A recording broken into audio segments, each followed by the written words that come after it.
Hi everyone, Jeremy here, Modern Vitality. This video is getting a good night's sleep, how to help insomnia from fibromyalgia.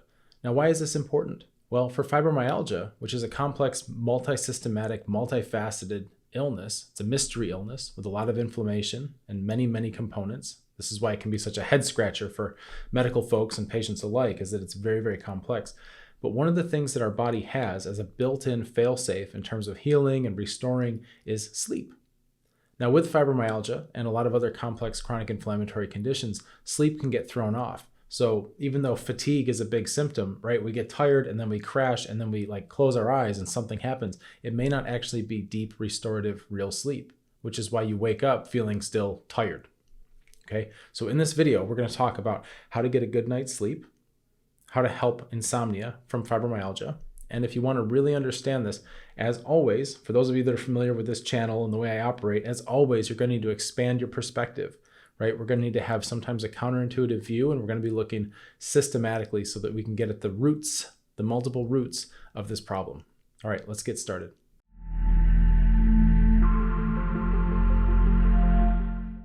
So first, let's talk about insomnia a little bit. Sometimes the idea of insomnia means we're laying awake at night, like we just can't sleep. Okay, that's one level. It's like you go to bed, you brush your teeth, do all the stuff, and you go to lay down in bed and you're just staring at the ceiling and it's miserable, right? That's not fun. That's one type of insomnia. So we're going to differentiate these, okay? Another type, a second type, is that you brush your teeth, lay down, get ready for bed, you go to sleep, and then what happens? A few hours later, you're up, awake, like jazzed, right? It's 1 a.m. or 3 a.m. or whatever. You're like, da, also a problem. Again, staring at the ceiling, trying to figure out, okay, what are we doing here? How do I get back to sleep? So there's trouble falling asleep, and then there's trouble staying asleep. And those are two different things. One of them, right, trouble falling asleep, we look at entirely differently than trouble staying asleep. It has different mechanisms. And then, of course, difficulty staying asleep, we want to look at some of the other factors, because sometimes what happens is we have to wake up to pee. Right? Oh, I fell asleep just fine, but I wake up to urinate every 2 or 3 hours, and that's very disruptive. And then sometimes you wake up to pee, and then you can't fall back asleep. Okay, that's one thing to start to differentiate. Another one are external factors is, a noise. Somebody's snoring next to me in bed, right? It's hard to sleep through that. It's a disruption. It's external. Little kids, young children coming in. I had a bad dream, and then now you're awake, right? All those things. If you got a cat and your cat is wants to lay on your face while you're trying to sleep, these are all external factors. So obviously we have a little bit of lifestyle work we can do around that. But what I'm going to focus on here are the internal factors, right? Because, if you have a cat laying on your face or your partner snoring, there are kind of ways to fix that don't require biological interventions for you with your system. But what we're looking at are those things like, waking up to urinate. That's one reason. Some people wake up from vivid dreams or nightmares, and now I'm awake. And other times we wake up for no reason, it seems. We just open our eyes and it's 3 a.m. and it's nowhere near time to wake up. And now we have to figure out how to get back to sleep. This can be really frustrating. So we have trouble falling asleep, trouble staying asleep. And then there's a third kind of a secret insomnia that nobody really talks about because it's not technically insomnia, but, right? If the function of sleep is to do certain functions and jobs so that we can be healed a little bit, have some immune activity, have some brain cleaning, there's a lot that goes on with our sleep.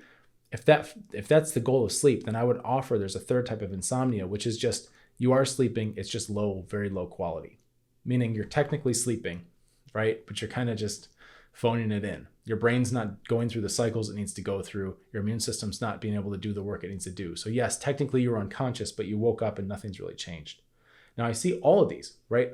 All these three different types of insomnia with complex chronic inflammatory conditions with the patients I work with, right? It's just part of the deal. We're going to have sleep disruption. And there's different reasons for that, which we'll get into. But one of the things I want you to understand is that you have to differentiate those three types, okay? So that you know which one is more appropriate to you so that you have goals to work on, because it's hard to measure things, right? If we're not paying attention to them. So for example, people that have trouble falling asleep, well, that's pretty easy to start to know if it's getting better because you're falling asleep more easily, right? And people who have trouble staying asleep, that's pretty easy to measure because you notice you're not waking up so much if it's getting better. But for the people who are technically asleep but not getting good quality, that can be harder to measure. And this is where sometimes people want to use biometrics, right? Like a Aura ring is really popular, or maybe you're going to do a sleep study, or maybe you're going to do some kind of thing where you've got electrodes hooked up to your head that are just measuring your brain waves. I don't know how in depth you want to go, right? Those are the more quantitative ways, but the qualitative way is actually going to be how you feel in the morning when you wake up. And I would say that applies to all types of insomnia and sleep trouble. Is one of the best qualitative markers is when it's time to wake up, how do you feel about that, right? How do you feel about starting your day? Is it like, oh no, I'm not ready, I'm exhausted, right? But you just woke up. Or is it starting to be where you're getting a little pep and going, you know what, I think I could take a walk this morning, or, whatever, I'm excited about the day, whatever that looks like for you. Maybe I'm going to make breakfast, right? Maybe I'm going to sing a song, whatever it is, when you start to feel like you're jumping out of bed. These are important changes to track as you're healing from these conditions. Okay, it's very important.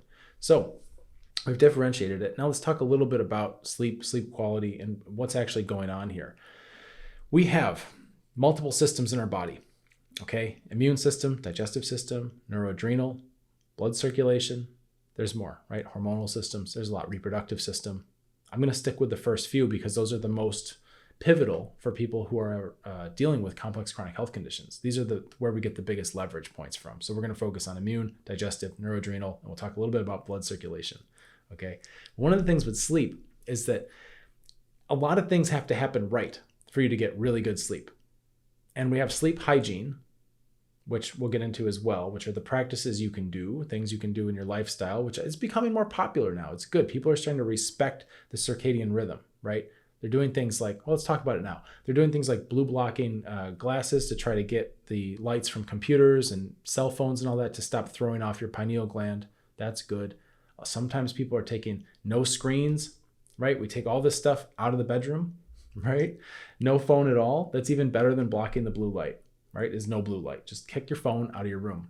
Okay. People even go a step further. I've been enjoying this as well, is that once it gets dark out, no more overhead lights, just candles. You want to hang out, talk to your spouse, play a game of cards, read a book, whatever. You can actually do it with candles. It's a different type of light. It's different than your light bulbs. And it's softer on our eyes, softer on our brains. It can help you fade into sleep a little more easily. If you think about humans, how we evolved, we didn't have LED lights, right? If we wanted to stay up after dark, we had a campfire, right? Firelight. We're used to that. We've got more history with that. And also we'd usually be having a fire and talking and laughing and, singing songs with our tribe or our family or whatever. So it's not so much being isolated, staring at your phone with the blue light coming back. And that's where we get our connection, right? There's a lot of problems with the convenience of modern living in terms of biological incompatibility. Okay. So whenever we can, we try to go to the old ways as best you can. So maybe that looks like lighting a candle instead of the overhead light. These are little habits. Okay. There are things about the circadian rhythm where when we're looking at sleep quality, we're trying to go down for the night. We're trying to calm everything down, which is normal. We think about that. So this kind of stuff, like don't eat too late, try to stop eating a few hours before you're going to go to bed. Obviously no caffeine, right? Like after 1 p.m., 2 p.m., sometimes noon. I mean, this stuff has a long half-life. Really, you shouldn't be having much caffeine at all outside of the morning because it's still going to be in your system hours and hours later if you want to affect the downward arc of your circadian rhythm to be able to go to sleep more easily. Okay. And this is advice for any human being. This isn't even specific to complex chronic inflammatory conditions. It's just, I would suggest that if you have a disease, an illness, a diagnosis, something that's really significantly throwing off your life, that you pay special attention to general advice that's like, try to optimize the human aspect first before you work on the disease part. Sometimes we might find that actually if we get our human needs met, meaning dark at night, no caffeine, all that kind of stuff, that actually a lot of the disease pieces tend to fall away. Not always, but sometimes we can get superior leverage just by treating ourselves as a human and giving ourselves that quality of care and trying to replicate a lifestyle that's not so out of sync with nature. All right, that's a little bit of a tangent, but we get that sometimes. So most of the time with sleep, we're trying to emphasize the downside. We're trying to sedate, okay, going quieter at night, which is great. The other side of that is in order to fall to sleep at night, you have to rise during the day. Okay. And this is one of these cool things where we're learning more and more where science is coming in and now validating the traditional practices and the traditional advice, which is good, of waking up, getting outside, getting a bit of sunshine, If there's sun, even if there's clouds, a cloudy day, you can still be outside and get some sun through the clouds. It's still really important, because the more you get that message to your brain and to your body in the morning that morning time is for up, then the easier it will be to get the message of evening time is for down. I hope this is making sense. I'm oversimplifying it with the directionality, but I mean, we are moving through cycles. Of course, cycles, right? Rise in the morning so that we can relax and rest at night. If you think of it as a wheel, you're spinning the wheel. Morning time goes up, evening time goes down, and these things work together. So if you want to have a good night's sleep, it starts in the morning, right? Just like if you want to have a good morning, it starts the night before. It's a cycle. So we have to respect that. Now let's talk about some of the physiology and the pathology. When we have complex chronic inflammatory conditions and we have just inflammation everywhere, this can be overwhelming, okay? And the reason why, and I've said this a million times, I'm going to keep saying it, is that when you have these conditions, there are multiple triggers and multiple causes all acting at once onto your body, which is a complex system. Multiple causes. Because our body's very resilient, usually if there was just one thing wrong, one little trigger, we can skate through it. We can adapt, we're fine.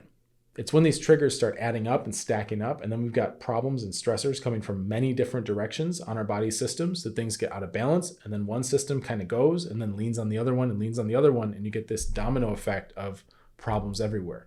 How that manifests is a list of symptoms a mile long, right? And there's common symptoms like fatigue, exhaustion, low energy, brain fog, weird pains, chronic pains, wandering pains, right? Pains that won't heal, old injuries that just keep barking at you. These kinds of things.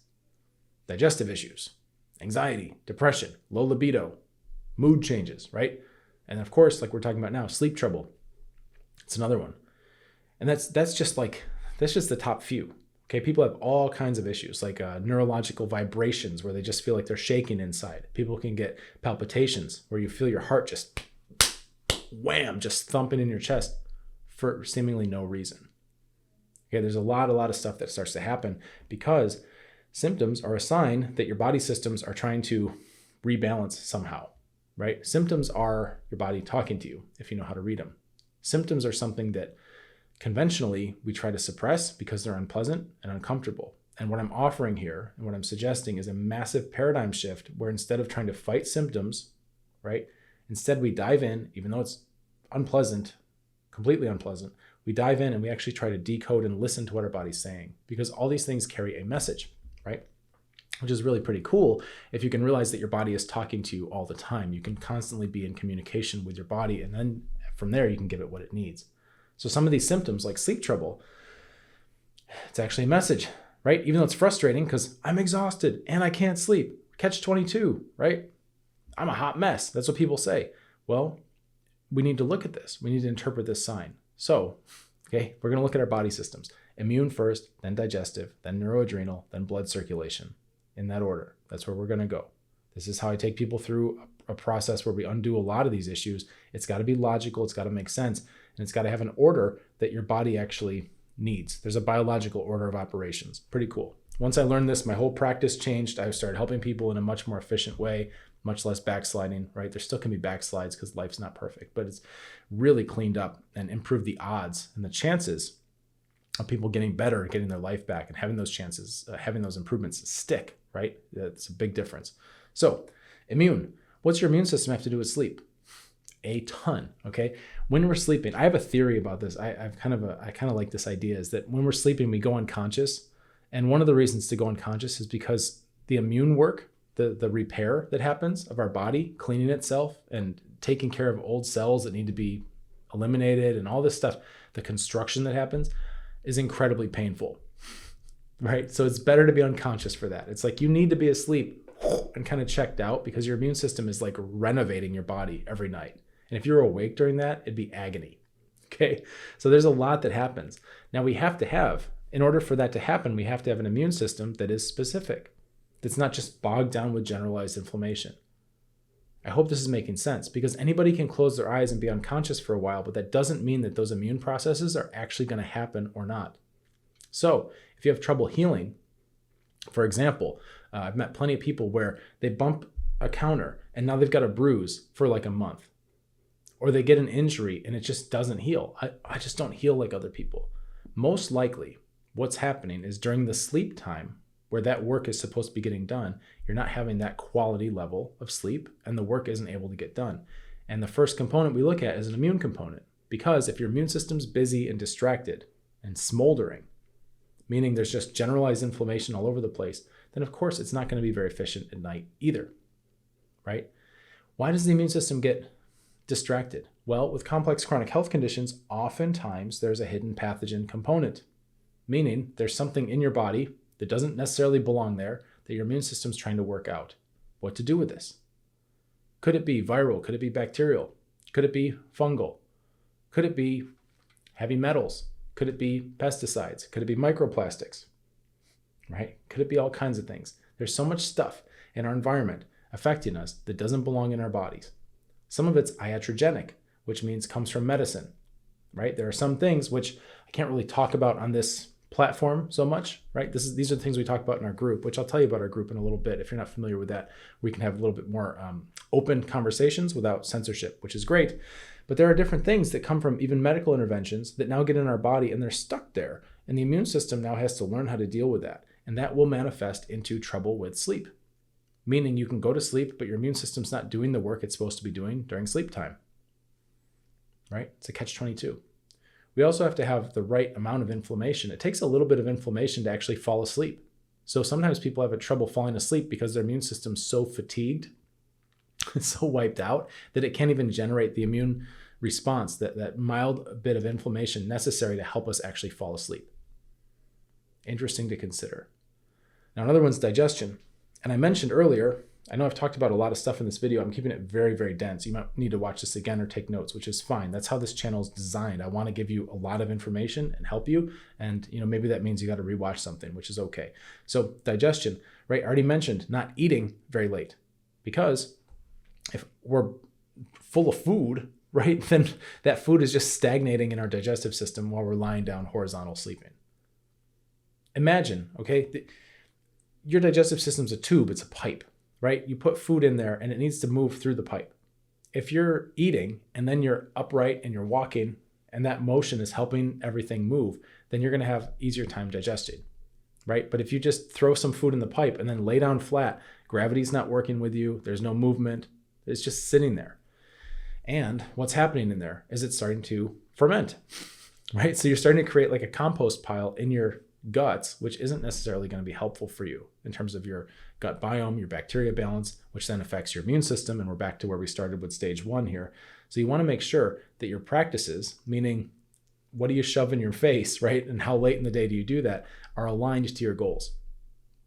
You want to have a smooth and easy time with digestion, especially around bedtime. So minimal foods at night, right? This is a general guideline.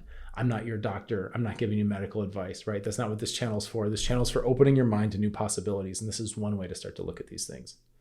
So in Eastern medicine, which is where a lot of my training is, there are different causes for insomnia, right? I've got a very strong background in Eastern medicine. And it's really interesting because when you look at complaints and problems, the typical knee-jerk response in medicine is to oppose them, right? I'm having insomnia. Okay, here's a sedative, right? Take this med. Push you back down, right? Shut up, brain, go to sleep. Well, really, we can work tangentially, we can work obliquely, we can work systematically. And one of the causes in Eastern medicine of insomnia is what they call food stagnation, which is basically a bunch of food stuck in your guts, because you ate too late, or you're having poor mobility, or you've already got bacterial overgrowth problems or some kind of other issue with dysbiosis in your digestive system, right? So these are all things you need to handle in order. The first thing is get that immune specificity. Try to handle the pathogen load. Try to get that down. There are different strategies to do this, right? There are different ways. Like I prefer herbs. There are specific herbs that I really like to use with the people I work with.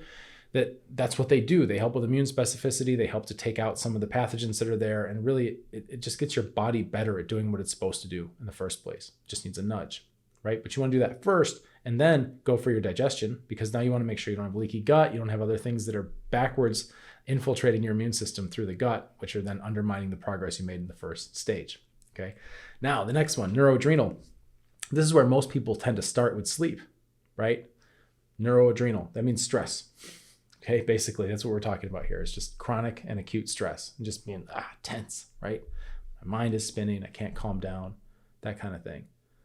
If we start there, then we miss out on the opportunity to get our immune system dialed in. We miss out on the opportunity to get our digestion dialed in. And now we're starting on stage 3, which is skipping steps, which tends to give you some results, but it's not a long-term fix, especially if you have chronic inflammatory condition. Because getting the nervous system calmed down isn't necessarily going to help with the pathogen load or the inflammation, right? However, there's a lot we can do about stress. There's simple things like talking to people, right? Getting things off your chest, laughing, these kinds of don't underestimate the power of that. Some of the best medicine is very simple and is just a human birthright, basically, that we've gotten away from somehow in our culture. Part of my job is to rein that back in and say, listen, this is powerful, this is potent, right? Talk to each other, get things out, start setting good boundaries, right? And of course, there's like special breathing techniques. There's also herbs that are, very soothing to the nervous system. I would offer that that's not the place to start, even though it seems counterintuitive, right? That we want to start with sedating our nervous system, right? But whether you use pharmaceuticals or herbs, it's the same approach. It's the same idea, is to go straight for the nervous system, when really most times, as I've said, and I hope I'm really bringing this home, trouble sleeping in the face of complex chronic inflammatory conditions is oftentimes firstly an immune issue. Secondarily, it's a digestive issue. And only at third place, right, bronze medal is actually going after the nervous system. This is something to really consider.